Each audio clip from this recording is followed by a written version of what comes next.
আজকের রেসিপিতে আছে অ্যান্টিঅক্সিডেন্ট, ভিটামিন এ, সুষম খাদ্য এবং বহুগুণে গুণান্বিত একটি প্যাকেজ। আজকের রেসিপি আপনারা 7 মাস থেকে শুরু করতে পারেন 2 বছর পর্যন্ত। যে বেবিরা অনেক শুকনা, খাওয়ার রুচি নেই, হেলথ নেই, শক্তি নেই, তাদের জন্য হেল্পফুল রেসিপি হতে যাচ্ছে। হ্যালো এভরিওয়ান, আসসালামু আলাইকুম। This is me Naznin from ফালিসাস মম কিচেন। আজকের রেসিপির জন্য আমার লাগবে সহজ প্রাচ্য একটি খাবার, সেটি হচ্ছে চিড়া, যেটা পেট ঠান্ডা রাখে এবং সহজেই হজম হয়ে যায়। লাগবে কিশমিশ এবং কাঠবাদাম, বরাবরের মতোই খেজুর, আর লাগবে গাজর। আজকের রেসিপি একটি খুব ভালো পরিমাণের খাবার, যেটা আপনার দুপুরের মিল হিসাবে দিতে পারেন এবং রাতের একটি ভরপেট মিল হিসাবে দিতে পারেন।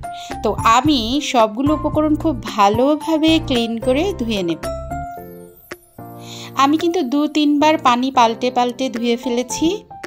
ক্লিন করে ধুয়ে ফেলানোর সময় বীজটা, অর্থাৎ খেজুরের যে বীজটা, সেটা বের করে ফেলবেন।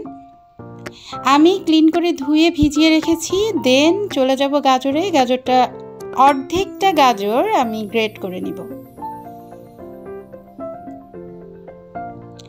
আমরা সবাই জানি গাজরে ভিটামিন এ আছে, যা একটা কালারফুল সবজি, যেটা বাচ্চাদের এবং বড়দের জন্য বিশেষ প্রয়োজন।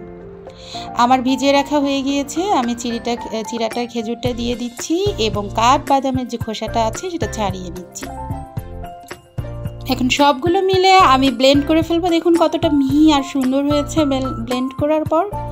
তারপর একটা প্যান নিয়ে নিচ্ছি। প্যানটা গরম হয়ে আসলে ঘিটা মেল্ট করেই আমি দিয়ে দেব গাজরটা ততক্ষণ অবধি ভাজতে হবে যতক্ষণ পর্যন্ত গাজরের একটি কাঁচা ফ্লেভার আছে সেটা চলে না যায়। খুব সুন্দর একটা ফ্লেভার বেরিয়ে আসছে।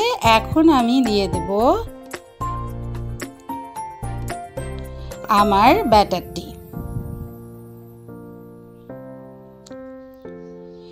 খুব সুন্দরভাবে উল্টিয়ে পাল্টিয়ে একটু নাড়তে হবে যাতে করে দলা পাকিয়ে না যায়। এই ক্ষেত্রে আপনারা গরুর দুধ দিয়েও এটা করতে পারেন। যে বাচ্চারা গরুর দুধ খাচ্ছে, সেক্ষেত্রে গরুর দুধের ভিটামিনসটাও তারা পেয়ে যাচ্ছে। সুষম খাবার হচ্ছে এখানে দুধ, যেটা আমরা এখানে অ্যাড করতে পারি। সেক্ষেত্রে খাবারটা আরও বেশি টেস্টি এবং ভিটামিনযুক্ত হয়ে যাবে। যেহেতু আমার বাচ্চাকে গরুর দুধ খাওয়াই না, তাই আমি এটা পানি দিয়ে করেছি। আমার এটা অলমোস্ট হয়ে গিয়েছে। এখন সার্ভিংয়ের জন্য আমি নামিয়ে নিচ্ছি। গাজর শুধু শরীরের জন্য ভালো তা নয়, এটি কিন্তু স্কিনটাকে খুব ভেতর থেকে সুন্দর রাখে। অ্যান্টিঅক্সিডেন্ট আছে এবং যা ফাইবার থাকার কারণে কোষ্ঠকাঠিন্য দূর করে, হৃৎপিণ্ডের নানা অসুখ থেকে রক্ষা করে, তারপর কোলন ক্যান্সার থেকেও গাজর রক্ষা করে। তাই আমাদের বাচ্চাদের খাবার তালিকায় কিন্তু সবজি হিসাবে বেস্ট হচ্ছে গাজর। তো আজকের রেসিপি আমার ডান।